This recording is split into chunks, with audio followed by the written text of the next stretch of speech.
Jean-Louis, qui était un directeur de recherche au CNRS, comme moi, spécialisé dans les animaux sauvages. Et donc, moi je suis un peu plus ancien, donc j'ai 15 ans de plus de retraite. Mais tu connais un truc bien mieux que moi, c'est une idée, une théorie qui est américaine, et toi tu travailles beaucoup aux États-Unis, et c'est l'écologie de la peur. Est-ce que tu pourrais en parler?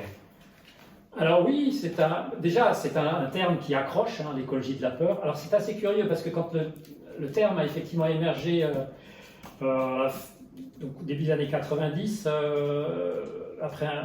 dans les années 90, un papier de Joel Brown, donc, qui a mis ce terme sur le devant de la scène et quand à l'époque on faisait des recherches sur l'écologie de la peur, on trouvait des ouvrages de sociologie sur la sociologie des milieux urbains. Donc le terme existait avant, mais pour tout à fait autre chose. Et donc l'idée qui est derrière ça, c'est que pour une espèce, on comprend assez bien que pour une espèce, il y a un paysage des ressources. Une espèce, un cerf qui est dans le milieu, eh ben, il va dire là il y a des endroits où il y a de la nourriture, des endroits où il n'y en a pas. Donc ça c'est le paysage, il y a le paysage naturel, là il y a de la forêt, il y a des champs, et puis il y a le paysage des ressources, il y a un autre paysage, dans cette forêt il y a de la nourriture là, dans ces champs il y a de la nourriture là. Mais après l'idée de Joel Brown, c'est qu'il y a un autre paysage qu'on ne voit pas, mais qui est le paysage de la peur, le paysage du risque. C'est-à-dire quand il y a un risque dans le paysage, que ce soit des chasseurs, de la chasse, et ce paysage de la peur il peut changer d'une saison à l'autre, ou de la présence d'un prédateur, un paysage comme le loup, donc un paysage qui est présent tout le temps. Il va donc y avoir des endroits dans ce paysage qui sont plus ou moins dangereux. Si vous êtes dans une impasse, vous c'est pareil, si on est dans une impasse et que vous avez quelqu'un qui vous veut du mal, vous êtes dans une impasse et donc vous avez un gros problème. C'est pas la même chose que si vous êtes sur une grande avenue, vous pouvez fuir droit devant. Donc il y a ce paysage de la peur. Et ce paysage de la peur, il fluctue dans le temps et il fluctue dans l'espace. Et donc l'idée qui est derrière, c'est que quand cette difficulté, ce risque, on peut parler de risque de prédation plutôt que de prendre un mot aussi chargé que peur, ce paysage du risque, si une espèce est consciente de la présence d'un prédateur ou d'un chasseur, elle va ajuster son utilisation du paysage. Là, il y a énormément à manger, mais mon Dieu, c'est très dangereux, je n'y vais pas. Là, il y a moins à manger, mais c'est beaucoup plus sûr, donc je vais me concentrer là-dessus. Et donc on comprend que quand il y a un paysage comme ça, une hétérogénéité comme ça, il va y avoir des impacts qui vont être moindres à certains endroits et des impacts qui vont être plus forts à certains endroits. On crée de l'hétérogénéité. Et en écologie, l'hétérogénéité, en général, c'est plutôt bien parce que ça va donner des ressources pour certaines espèces qui préfèrent des milieux ouverts, d'autres, etc. Qu'est-ce qui se passe quand on enlève le risque, quand on crée un monde sans risque? Et c'est ce que fait l'espèce humaine maintenant depuis pas mal de temps. On imagine qu'on va se débarrasser des carnivores parce qu'ils nous font peur à nous ou qui nous gênent, et donc on va créer un paysage sans peur. Et donc là, on entre dans une situation problématique parce que les espèces qui avant avaient un usage diversifié de leur environnement vont commencer à l'exploiter partout et à pouvoir l'exploiter de plus en plus. Avant, il n'était pas de bon goût de rester trop longtemps au même endroit. C'est ce que montraient les expériences. Ou devenir en nombre. Le nombre, ça dépend des espèces. Dans certains cas, le salut est dans le nombre, dans certains cas pas. Mais en tout cas, ce qu'on a constaté, et ça fait une partie de mes recherches, c'est que si vous êtes dans un milieu où il n'y a pas de peur, donc là c'était des populations de cerfs dans un environnement où il n'y avait pas de prédateurs, votre milieu est fondamentalement transformé. Votre espèce, le milieu, c'est-à-dire végétal, mange tout ce qui se présente, même les plantes qui ne leur conviennent pas a priori, qui ne font pas partie du menu préféré. Oui, c'est pareil, si vous préférez les bananes aux oranges, vous mangez d'abord les bananes. Mais quand il n'y a plus de bananes, vous mangez les oranges. Maintenant, s'il y a un prédateur qui fait que vous ne pouvez pas avoir le temps de manger toutes les bananes, vous mangerez toujours des bananes et les oranges sont tranquilles. Et donc on a un impact énorme sur le milieu. Le sous-bois disparaît. Quand le sous-bois disparaît, les insectes qui vont avec ce sous-bois disparaissent. Les oiseaux qui vont avec ces insectes disparaissent. Certaines espèces d'arbres ne régénèrent pas et donc on se retrouve avec des forêts qui sont transformées. Et ce qu'on a montré récemment, c'est que même vous modifiez complètement l'écologie du sol, avec dans des endroits qui ont été donc surpâturés par les cerfs depuis de nombreuses décennies.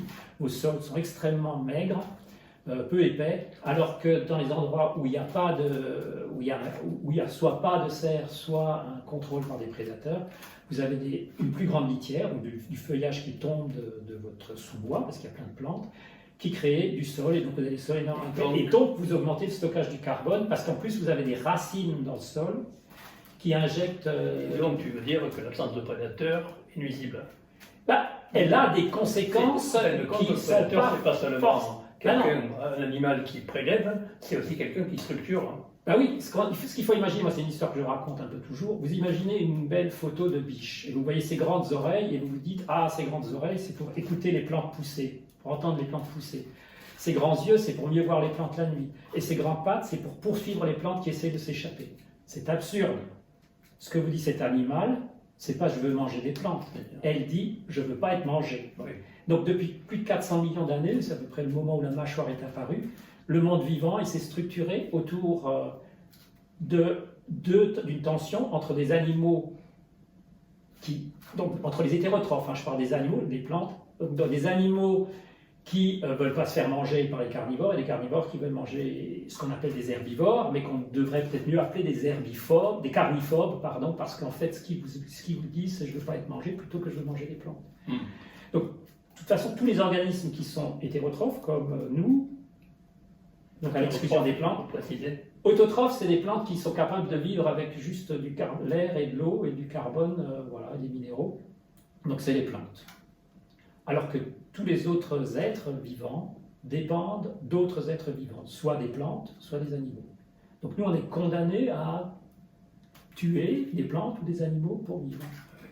Et donc cette négation d'essayer de créer un monde sans prédateurs, c'est un défi à ce qu'on sait de l'évolution, et c'est de vouloir créer une planète totalement différente d'une certaine manière, d'un point de vue écologique en tout cas. Et est-ce que c'est pas une idée en l'air qui n'est pas très logique et qui est plus morale que réelle, que naturaliste? Et donc c'est un peu ce que les véganes veulent quand ils veulent supprimer la prédation.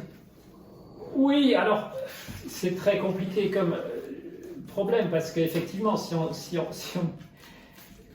dans ce domaine-là, même si vous parlez d'agriculture, le problème de l'agriculture, une agriculture sans élevage, même si vous êtes végétarien, vous êtes un peu obligé d'avoir des animaux si vous voulez avoir une agroécologie qui dépend donc d'amendements naturels. Donc les animaux sont là pour du fumier. Donc c'est Après, il y a une question éthique, c'est sûr qu'on décide de tuer des animaux pour vivre, et les animaux, voilà. Donc le problème éthique, il est valide de se le poser. En plus, est-ce qu'on peut supprimer la prédation dans le monde? Non, d'un point de vue écologique, c'est clairement pas une bonne idée, parce que les forestiers l'ont compris, les agriculteurs s'en rendent compte, puisqu'on a des problèmes de régénération énormes. Ce qui s'est passé en Europe, c'est que justement en l'absence de prédateurs et du fait de modifications dans les plans de chasse et de mesures de protection, tous les ongulés, que ce soit cerfs, chevreuils, sangliers, ont des populations qui ont énormément augmenté. Donc c'est des proies. Donc c'est le proie potentiel, c'est ça qui a servi en plus de la protection du fait de la Convention de Berne qui a été offerte aux grands prédateurs, qui a ouvert la porte à la localisation des prédateurs. Et en France, il y a beaucoup de proies et il y a peu de prédateurs. Ah oui, et il y a beaucoup de proies qui commencent à poser des problèmes, apparemment. Les chevreuils, les sangliers, qui étaient les proies favorites des loups. Voilà, donc on dépend des régions. En fonction de certaines régions, quand il y a du cerf, en général le cerf élaf est une proie favorite parce qu'ils sont plus gros. Mais il y a plein de régions où le sanglier et le chevreuil font partie du menu principal. Ça dépend de la carte. De la carte offerte. Donc c'est plus complexe que ce qu'on connaît au départ, et le prédateur, c'est pas seulement quelqu'un qui mange les autres. Non, ça c'est oui, et c'est passionnant parce que, comme dit, c'est une notion qui a émergé assez tard. Et quand on regarde des traités sur les relations, sur les herbivores, comme on les appelle, on voyait qu'il y avait une énorme quantité de chapitres sur comment ils digèrent, comment ils s'alimentent, etc., etc. Et en général, on avait un petit chapitre à la fin sur les relations prédateur-proie, où on disait... On avait un petit peu l'impression, alors là c'est un peu de l'humour, mais qu'on avait une sorte de déni, même chez les écologues, un déni du prédateur, parce que ce sont des gens, ils nous gênent un petit peu, et puis peut-être que dans notre histoire, c'était pas toujours l'entente cordiale. Et donc aujourd'hui, voilà, il y a une bascule où cette partie de quel est le coût non létal de la présence du prédateur, ça c'est une notion importante. Donc la présence du prédateur, il prélève les individus. C'était à ça qu'on s'intéressait, c'est combien il en mange.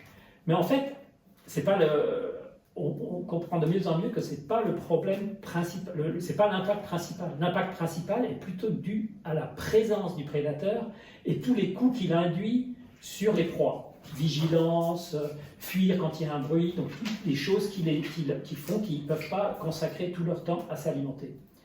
Et donc il va avoir un impact différent au niveau spatial et au niveau... c'est un petit peu comme... Bon, chez l'humain, nous, la loi exige qu'on prenne une assurance automobile. Mais je ne pense pas que ça change grand-chose. La plupart des gens, des conducteurs, pourraient très bien passer leur vie de conducteur sans prendre d'assurance parce que les quelques bosses qui se font, ils peuvent soit vivre avec ou soit ils ont... Donc la grande majorité des gens n'ont pas de gros frais.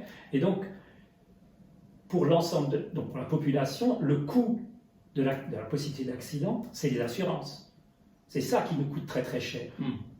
Et le coût des accidents, en moyenne, est très faible par rapport à ça. Donc c'est la peur de l'accident, par contre, qui nous pousse à prendre ces assurances qui coûtent cher, parce que si vous avez un accident où vous blessez grièvement quelqu'un, ça va vous coûter, et que vous êtes responsable, ça va vous coûter très très très très cher si vous n'avez pas d'assurance.